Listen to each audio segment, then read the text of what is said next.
आप देख रहे हैं के न्यूज, खबरों का सारथी। नमस्कार, आप देख रहे हैं खबर उत्तराखंड। मैं हूं आपके साथ तन्वी सक्सेना। रुक करेंगे खबरों का, लेकिन उससे पहले एक नजर डालते हैं इस वक्त की हेडलाइंस पर। धामी सरकार में क्षेत्रवाद के बयान से घिरे वित्त मंत्री प्रेमचंद अग्रवाल ने दिया इस्तीफा। कहा, आज खुद को साबित करना पड़ रहा। केदारनाथ धाम में गैर हिंदुओं के प्रवेश पर लग सकती है रोक। भाजपा विधायक आशा नौटियाल ने सरकार से की मांग। आंध्र प्रदेश महाराष्ट्र में बर्ड फ्लू के केस मिलने के बाद उत्तराखंड में अलर्ट। पशुपालन विभाग की टीम ने तेज की पक्षियों की सैंपलिंग। कैंची धाम में उमड़ी भक्तों की भारी भीड़। हाईवे जाम। भवाली में पर्यटकों की संख्या बढ़ने से जाम। परेशान लोगों ने सोशल मीडिया पर जताया आक्रोश।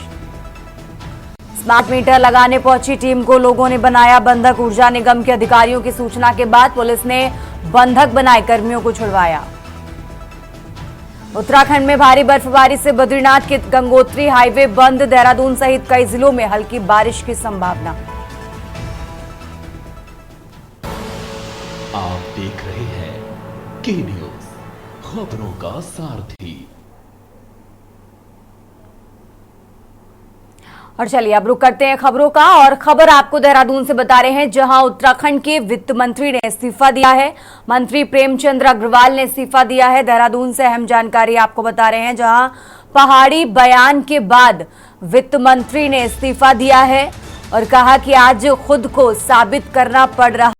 तो प्रेमचंद अग्रवाल की तरफ से कहा गया है कि आज खुद को साबित करना पड़ रहा है। सीएम धामी ने इस्तीफा राजभवन भेजा है। देहरादून से खबर आपको बता रहे हैं, प्रेमचंद अग्रवाल का इस्तीफा राजभवन भेजा गया। देहरादून से अहम जानकारी आपको बता रहे हैं, जहां उत्तराखंड के वित्त मंत्री ने इस्तीफा दिया।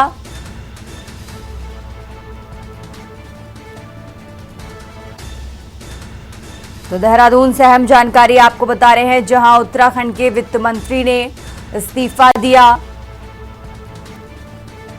मंत्री प्रेमचंद अग्रवाल ने दिया इस्तीफा। देहरादून से अहम जानकारी आपको बता रहे हैं, पहाड़ी बयान के बाद वित्त मंत्री की तरफ से इस्तीफा दिया गया है। और साथ ही आपको बता दें, प्रेमचंद अग्रवाल ने कहा कि आज खुद को साबित करना पड़ रहा है। सीएम धामी ने इस्तीफा राजभवन भेजा है। देहरादून से अहम जानकारी आपको बता रहे हैं, जहां प्रेमचंद अग्रवाल का इस्तीफा राजभवन भेजा गया है।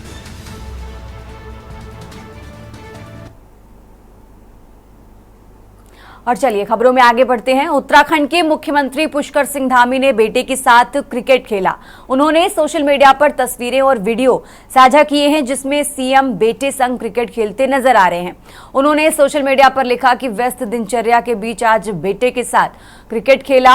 अनुशासित लाइफस्टाइल और नियमित व्यायाम ही स्वस्थ जीवन का आधार है। हमें नई पीढ़ी को किसी न किसी खेल में रुचि रखने और नियमित रूप से खेलने के प्रति उन्हें प्रोत्साहित करना चाहिए।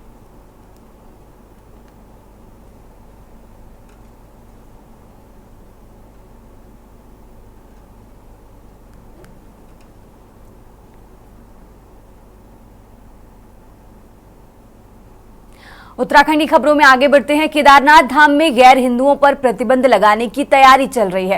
ये जानकारी स्थानीय विधायक आशा नौटियाल ने दी है। उनका कहना है कि कुछ गैर हिंदू तत्वों द्वारा केदारनाथ धाम की धार्मिक गरिमा को भंग करने के उद्देश्य से मांस, मछली और शराब परोसे जाने की घटनाएं सामने आई हैं, जिसके चलते उनके खिलाफ कड़ी कार्रवाई की जाएगी। आशा नौटियाल ने कहा कि ऐसे लोगों को चिन्हित किया जाएगा और उन्हें वहां जाने से रोका जाएगा। उन्होंने ये भी बताया कि हाल ही में प्रभारी मंत्री सौरभ बहुगुणा ने भी केदारनाथ में एक बैठक आयोजित की थी, जिसमें इस प्रस्ताव पर चर्चा की गई थी। बैठक में यह सुझाव भी सामने आया था कि ऐसे गैर हिंदू व्यक्तियों पर यहां आने से पूरी तरह से प्रतिबंध लगाया जाए, जो केदारनाथ धाम को बदनाम करने का प्रयास कर रहे हैं। हमारे माननीय प्रभारी मंत्री आदरणीय सौरभ बहुगुणा जी ने भी वहां पर पूरे प्रशासन के साथ, स्थानीय जनता के साथ और जो ये वहाँ पर व्यवसायी हैं, होटल व्यवसायी, घोड़े खच्चर वाले और तमाम जितने भी टेंट और दुकानें लगाने वाले, फड़ लगाने वाले जितने भी लोग थे, सब उस मीटिंग में आए हुए थे। और सबके साथ उन्होंने मीटिंग करी। उन लोगों के महत्वपूर्ण सुझाव लेने के लिए भी वो मीटिंग थी और व्यवस्थाओं के संबंध में भी मीटिंग थी। उस मीटिंग में भी खुले रूप से वहाँ के जो स्थानीय व्यवसायी हैं, उन्होंने यही बात करी कि जो मतलब वहाँ पर कुछ गैर हिंदू लोग इस तरह की हरकतें कर रहे हैं, वहाँ पर मीट मांस शराब वगैरह ले जाने का जो काम कर रहे हैं, वो धाम को बदनाम करने का काम हो रहा है। तो निश्चित तौर पर मैं भी यही कहूंगी कि उस पे इन चीजों को जांच करके देख करके ऐसे लोगों पे प्रतिबंधित होना चाहिए वहां पर। और जो हमारे धाम की केदार बाबा की जो महत्ता है, जिसके लिए लोग दर्शन करने आते हैं भक्ति भाव से, वो भक्ति भाव से लोग दर्शन करके जाएं और ऐसी चीजें वहां पर न हो, ऐसा मेरा भी प्रयास रहे। और चलिए रुक करते हैं अगली खबर का। लक्सर के थाना पथरी क्षेत्र में एक बड़ा धर्म परिवर्तन का मामला सामने आया है। आरोप है कि ईसाई मशीनरी द्वारा गांव के 40 से अधिक लोगों का धर्म परिवर्तन कराया जा रहा है। सूचना मिलने पर विश्व हिंदू परिषद और बजरंग दल के कार्यकर्ता मौके पर पहुंचे और जमकर हंगामा किया। इस दौरान पथरी थाना पुलिस भी मौके पर पहुंची और बिना अनुमति के चल रहे चर्च को बंद कर दिया। पुलिस ने आरोपी महिला गायत्री को हिरासत में लिया है। गायत्री की पहचान देहरादून की निवासी के रूप में हुई है और आरोप है कि वो पैसे का लालच देकर लोगों का धर्म परिवर्तन करा रही थी। विश्व हिंदू परिषद और बजरंग दल के कार्यकर्ताओं ने पथरी थाना में तहरीर देकर मुकदमा दर्ज करने की मांग की और दोषियों के खिलाफ कड़ी कार्रवाई की मांग की है। पुलिस अब इस पूरे मामले की जांच पड़ताल कर रही है।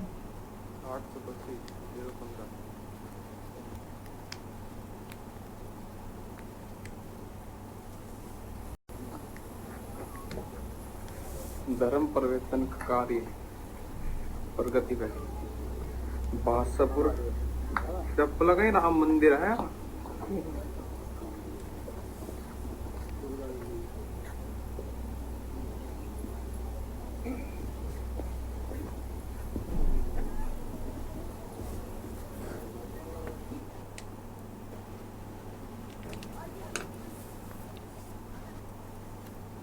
खबरों में आगे बढ़ते हैं। दहेज की लालच और घरेलू हिंसा का एक और दर्दनाक मामला सामने आया है, जहां एक महिला को उसके ही पति ने बेरहमी से मार डाला।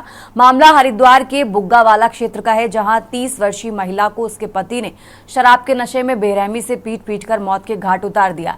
इलाज के दौरान महिला की अस्पताल में मौत हो गई। मृतका उत्तर प्रदेश के सहारनपुर जिले की रहने वाली थी, जिसकी शादी साल 2021 में हुई थी। शादी के बाद से ही उसका पति आए दिन उसे प्रताड़ित करता था और दहेज की मांग करता था। परिजनों के अनुसार महिला अक्सर पति की मारपीट की शिकार होती थी, लेकिन सामाजिक और पारिवारिक दबाव के चलते वो इस अत्याचार को सहती रही। शराब के नशे में पत्नी को बेरहमी से पीटा और अस्पताल में उसने दम तोड़ दिया, इसकी जानकारी हुई। घटना के दिन आरोपी पति नशे की हालत में था। नशे में धुत पति ने अपनी पत्नी को बेरहमी से पीटना शुरू कर दिया और गंभीर रूप से वो घायल हो गई और जिसके बाद उसे अस्पताल ले जाया गया, वहां उसकी मौत हो गई।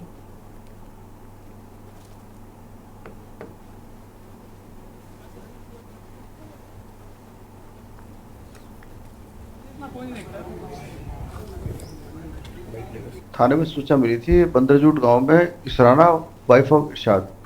ये इसराना जो है रसूलपुर गांव की रहने वाली थी, थाना फतेहपुर, जिला सहारनपुर। तो वर्ष 2021 में इसकी शादी हुई थी इरशाद के साथ में। तो घर वालों ने तहरीर दी कि सब तभी से शादी के बाद से दहेज की मांग करता था और कल रात में इसने जो है उसके साथ मारपीट की, जिससे वो उसके सिर में चोट आई है और उसकी डेथ हो गई। तो तहरीर दी गई हमारे पास, थाने में मुकदमा कायम पंजीकृत करके बेचना की जा रही है। आरोपी गिरफ्तार, अभी आरोपी गिरफ्तार नहीं हुआ, लेकिन गिरफ्तारी हो जाएगी। अभी तो उसका पोस्टमार्टम करा दिया गया है, थाने में FIR पंजीकृत हो गई है। मेरे द्वारा विवेचना की जा रही है। जैसा होता है दहेज की विवेचना राजपत्र दहेज द्वारा की जाती है। तो बाकी जैसे इन्वेस्टिगेशन में तथ्य आते जाएंगे उस हिसाब से इसमें कार्रवाई। खबरों में आगे बढ़ते हैं। उत्तराखंड में मंत्री प्रेमचंद्र का मामला थमने का नाम नहीं ले रहा है। मंत्री को हटाने को लेकर पिछले 6 दिनों से अल्मोड़ा जनपद निवासी पूर्व सैनिक ने गैरसैंण में आमरण अनशन पर बैठने का फैसला लिया है। उनके समर्थन में कई अन्य लोग भी मौन व्रत के साथ आमरण अनशन पर बैठ गए हैं। पूर्व सैनिक की इस मांग को लेकर कई राजनीतिक दलों ने भी समर्थन दिया है। गैरसैंण नगर पंचायत अध्यक्ष मोहन भंडारी, जिला कांग्रेस अध्यक्ष मुकेश नेगी और यूकेडी के युवा मोर्चा अध्यक्ष आशीष नेगी ने भी इस आंदोलन में शामिल हो गए हैं और मंत्री के खिलाफ अपना समर्थन जता रहे हैं।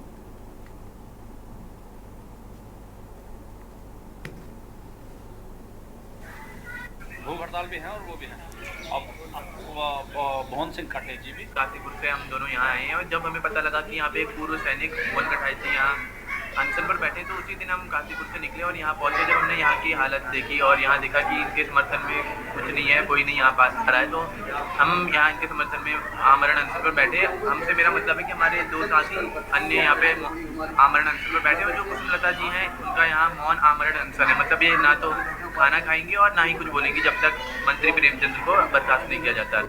देखिए, कैबिनेट मंत्री प्रेमचंद अग्रवाल जी की बर्खास्तगी की मांग को लेकर के हमारे पूर्व सैनिक मोहन चंद कटायत जी, स्मिता बड़ाई जी और हमारे कार्तिक उपाध्याय जी ये पिछले 6 दिन से यहाँ पर भूख हड़ताल बैठे हैं और ये बड़ा खेदजनक विषय है।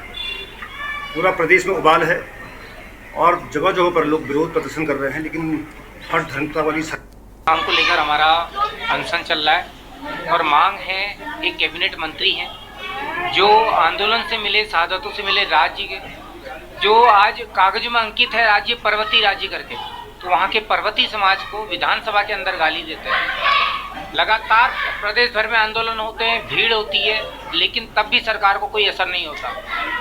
एक स्वाभिमानी एक फौजी एक घोषणा करता है कि 11 तारीख से मैं गैरसैंण अनिश्चितकालीन भूख हड़ताल पे बैठूंगा, और जब मैं हल्द्वानी से यहाँ पहुँचता हूँ, हमारे अन्य साथी पहुँचते हैं, तो हम निश्चित तौर पे उग्रांत पूरा समर्थन करता है। यहाँ पे पूर्व सैनिक जो मोहन कटायत जी बैठे और इनका जिस तरह से हम योगदान कर सकें, जिस तरह से हम इनके साथ आ सकें, हम पूरी तरह से हम इसमें समर्थन देते हैं। जिस प्रकार से उत्तराखंड में ये मामला हुआ है, बहुत ही गंभीर विषय है। जिस प्रकार से उत्तराखंड के लोगों को सदन में गालियां दी जा रही है, उसको लेकर हमारे पूर्व सैनिक यहाँ पर पिछले 6 दिनों से भूख हड़ताल पर बैठे हैं और उन्होंने मौन भी लिया है। उनके साथ अन्य 2 साथी भी हैं। तो नगर पंचायत अध्यक्ष होने के नाते, गैरसैंण के प्रथम नागरिक होने के नाते इस प्रकार की जो इनकी भूख हड़ताल उसका मैं पूर्ण समर्थन करता। और अब खबर लक्सर से है, जहां स्वास्थ्य विभाग द्वारा मातृत्व एवं शिशु मृत्यु दर कम करने की मंशा से चलाए जा रहे HBSC और बोक अभियान चलाया जा रहा है, जिसके तहत आशाओं को, आशा कार्यकर्ताओं को, विभाग के अधिकारियों को HBSC में SBI के मत मास्टर ट्रेनर द्वारा विशेष प्रशिक्षण दिया जा रहा है। प्रशिक्षण के आखिरी दिन लक्सर CHC प्रभारी मोहम्मद सैयद रफी व हरिद्वार ACMO डॉक्टर अनिल वर्मा ने कार्यक्रम में शिरकत की। CHC प्रभारी डॉक्टर मोहम्मद सैयद रफी ने उन्होंने कहा कि सरकार की योजना माता और बच्चे के जीवन के लिए वरदान है, लेकिन इस योजना को सफल रूप से संचालित करने का बड़ा जिम्मा आशा कार्यकर्ताओं के कंधों पर है, इसलिए उन्हें इस विशेष कार्यक्रम की बाबत प्रशिक्षण दिया गया है।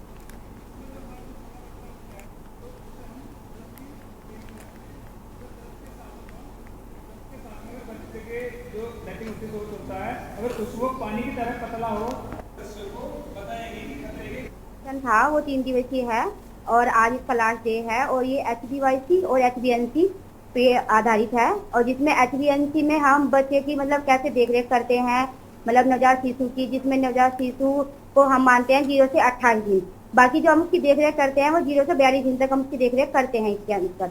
और जो हमारा HBYC है उसमें हम उसके हम 5 दौरे करते हैं, 3 माह, 6 माह, 9 माह, 15 माह, 12 माह और 15 माह, ठीक है। उसके हमारे 5 दौरे होते हैं। उसमें भी हम बच्चे को देखते हैं कि मतलब उसकी 3 महीने में क्या एक्टिविटी है, 6 महीने में क्या एक्टिविटी है, 9 महीने में क्या एक्टिविटी होनी चाहिए और क्या है, उसके बाद 12 में, 15 में, ऐसे हम उसकी एक्टिविटी देखते हैं। और जो HBNC होता है उसमें हम जो खतरे वाले बच्चे हैं उसकी पहचान करते हैं और माँ को बताते हैं कि आपके बच्चे में ये खतरे के लक्षण हैं, तो आप इसकी देखरेख अच्छे से करें। जैसे अगर बच्चा है जन्म के समय नहीं रोया है तो वो भी इसके खतरे के लक्षण है, और अगर उसके शरीर में कोई फोड़ा है किसी तरीके का या कोई निशान है तो वो भी खतरे के लक्षण है, या फिर उसके कोई अंग कटा फटा हुआ है।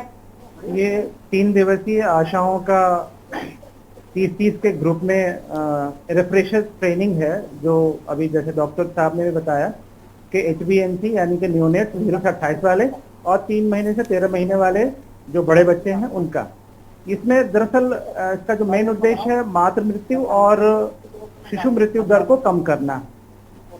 जैसा कि सर ने बताया कि इसको सिंगल डिजिट पे लाना है, जो कि डबल डिजिट पे चल रहा है, हमारा डबल क्या ट्रिपल डिजिट पे भी जा रहा है। तो हम सबका ये उद्देश्य है कि बच्चों में जितने भी खतरे की चीज़ें हैं, जैसे कि बच्चे में एक दिन से पहले पीलिया आ जाए, बुखार हो जाए, कोई भी लुंज-पुंज हो या भी कोई भी समस्या है, वो समय पर आशाओं के जरिए डॉक्टर तक पहुंचे और अगर CHC पे इलाज हो सकता है तो वहाँ हो जाए, या नहीं तो फिर आगे रेफर होना तो वहाँ हो जाए। हमारी पूरे जनपद में आशाओं की ट्रेनिंग चल रही, जो SBYC और HBNC के बारे में भी हमारी आशा ने बहुत एक्सटेंड रूप में बताया कि 3 दिन की ट्रेनिंग है। इसमें हमारी 219 आशाएं हैं, जिसमें से एक बैच 120 का है जो 3 दिन चलता रहता है कंटिन्यू। पहले खानपुर में, हरिद्वार, पूरे जिले में, जनपद में करा रहे ताकि इनकी स्किल इंप्रूवमेंट हो जाए। उसको पहला उद्देश्य ये कि जो बच्चा हमारा 0 से 28 दिन तक का बच्चा होता है, उसको घर जा करके इनको दौरे करने पड़ते हैं कि 4 बार 5 बार, और जो बच्चे और सेंसिटिव होते हैं उन बच्चों को 13 बार तक भी इनको देखना पड़ता है।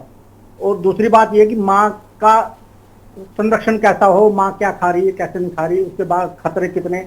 तो अब उनको हमारे जोली ग्रांट में एक संकल्प प्रोग्राम है, वो भी लोग स्क्रीनिंग कर रहे हैं, पूरी वहीं से बैठे मॉनिटरिंग कर रहे हैं डॉक्टर से, पीडियाट्रिशियन है, और वो हर अगर किसी कोई भी तकलीफ होगी तो तुरंत उसको टेक ऑफ करेंगे। दूसरी बात यह कि आशाओं को हम बार बार ये कह रहे हैं कि अगर हमारा जो बच्चे का शिशु मृत्यु दर है और माँ का मातृ मृत्यु दर को हमें सिंगल डिजिट में लाना है, जो भी हमारा 22 लगभग चल रहा है, जिसको हम सिंगल डिजिट में लाएंगे, 9 में लाएंगे। भारत सरकार का ये एक अहम उद्देश्य है कि कम से कम हमारी बच्चों की और माताओं की मृत्यु हो, उसके लिए डॉक्टर्स, स्टाफ सभी की ट्रेनिंग चल रही है पूरे जिले के अंदर।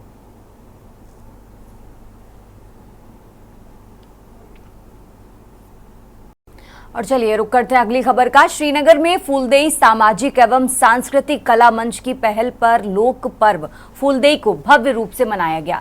इस अवसर पर शिक्षा मंत्री डॉक्टर धन सिंह रावत ने वर्चुअल माध्यम से कार्यक्रम में जुड़कर आयोजकों की सराहना की और प्रतिभागी छात्रों को प्रोत्साहित किया।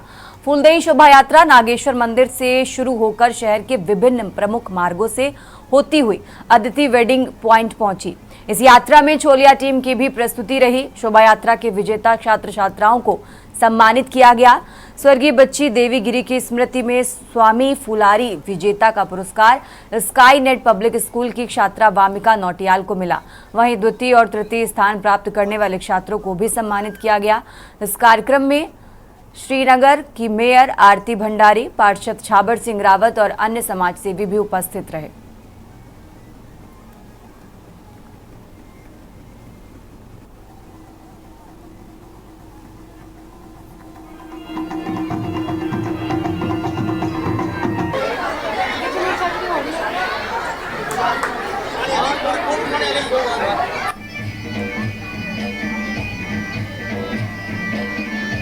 मैं जीजाईसी से हूँ और यहाँ फूलदेई कार्यक्रम में प्रतिभाग कर रही हूँ। मैं हर साल प्रतिभाग करती हूँ, मुझे अच्छा लगता है। ये हमारा लोक पर्व है क्योंकि यहाँ हम हर छोटे छोटे बच्चे प्रतिभाग करते हैं और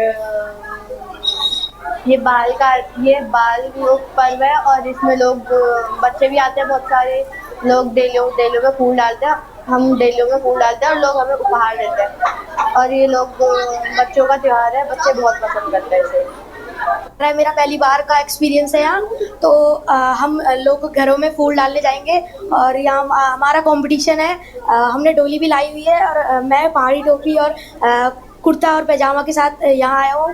तो डोली किस चीज लग तो रहा है टक्कर का है। बहुत एक्साइटमेंट थी, जैसे और लोगों को देखती थी तो अच्छा सा लगता था, मतलब मन करता था कि मैं भी पार्टिसिपेट करूं। तो ये मेरा पहला टाइम है कि पार्टिसिपेट कर रही हूँ मैं और बहुत अच्छा लग रहा है अपने उसको स्टेट को प्रेजेंट करने में। मतलब बहुत अच्छा सा लग रहा है कि पहले टाइम है और ऐसे अच्छे से प्रेजेंट कर रहे हैं, तो मस्त है। कि आज फूलदेई के फंक्शन के लिए आज हम सभी लोग यहाँ आए हैं, तो इसके लिए ऐसा बहुत एक्साइटमेंट रहती है। 2 दिन पहले से मतलब हमने पूरी तैयारी शुरू कर दी थी। आज सुबह जल्दी 3 बजे उठ के सब तैयार होके फूल तोड़ के यहाँ आए हैं और आगे भी मुझे लगता है कि ये बहुत अच्छा रहेगा। फूलदेई के अवसर पर समस्त प्रदेशवासियों को बहुत बहुत शुभकामनाएं। ये एक ऐसा प्रयास हो गया है छोटा बच्चा, हम अपने पारिस्थितिकी तंत्र, अपने आसपास की वनस्पति से हम बच्चे को सबसे पहले रूबरू इसी त्यौहार के माध्यम से कराते हैं। इस समय बसंत में जितने भी नवीन पुष्प उगते हैं, बच्चा उनको चुन के लाता है, उसके बारे में पूछता है, सवाल करता है। निश्चित ही ये बच्चे को अपने पर्यावरण से जोड़ता है। शुभ अवसर पर मैं आप सभी को हार्दिक बधाई देता हूँ। और उत्सव में, इस लोक उत्सव में कई सारी पीढ़ियाँ एक साथ होती हैं और श्रीनगर के तमाम सारे गार्जियंस, बच्चे, इन्होंने इस त्यौहार को एक मतलब नई दिशा दी है यहाँ पर, और ताकि हमारी संस्कृति बची रहे और हम पर्यावरण को भी बहुत अच्छा रखें, ये भी इसमें बड़ा संदेश है। जैसा कि आप सबको विदित है कि आज श्रीनगर में फूलदेई का पर्व बड़ी धूमधाम से मनाया गया। इसमें बच्चों की भूमिकाएं बहुत महत्वपूर्ण रही, अभिभावकों की भूमिका बहुत महत्वपूर्ण रहे, और सबसे बड़ी बात यह है कि ये प्रकृति से जोड़ता है, पर्यावरण से ये जोड़ता है। और इस छोटी सी आयु वर्ग में जैसे आज यहाँ पर स्वर्ण प्रतियोगिता हुई है, तो बच्चों को प्रकृति से किस ढंग से जोड़ा जाए, ग्लोबल वार्मिंग की बात हमारे वैज्ञानिक चिंता व्यक्त कर रहे हैं, उनको कैसे आने वाले परिवेश से जोड़ा जाए, ये सारी चीज़ें इस फूलदेई पर्व में होती है। बच्चों का ये पर्व है, बच्चों के लिए समर्पित है, और निश्चित तौर पर आज जिस भव्यता और दिव्यता के साथ ये पर्व मनाया गया, उसके लिए मैं श्री क्षेत्र श्रीनगर की तमाम जनता का कोटि कोटि आभार प्रकट करता हूँ, धन्यवाद ज्ञापित करता हूँ। उन तमाम लोगों का धन्यवाद ज्ञापित करता हूँ जिन्होंने ये सहयोग प्रदान किया। आज यहाँ पर फूलदेई पर्व श्रीनगर में धूमधाम से आयोजित हो रहा है, जिसमें हमारे स्कूली क्षेत्र के सभी छात्र छात्राएं यहाँ पर मौजूद हैं और रंग बिरंगे परिधानों में यहाँ पर आए हुए हैं। फूलदेई त्योहार एकमात्र विश्व में ऐसा पर्व है जो कि बच्चों पर पूर्णतः आधारित है और फूल से रिलेटेड है। बच्चों और फूलों का जो सामंजस्य है वो आप आज इस शोभा यात्रा में देखेंगे। और आज हमारी समिति के द्वारा यहाँ पर छोलिया टीम को भी बुलाया गया है, और गढ़वाल की संस्कृति, कुमाऊं की संस्कृति आज गढ़वाल में अपना रंग बिखेरेगी, और बहुत ही अच्छा लोगों में उत्साह है।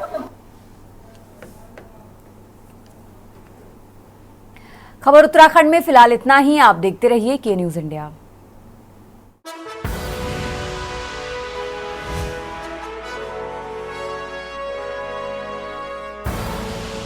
आप देख रहे हैं के न्यूज।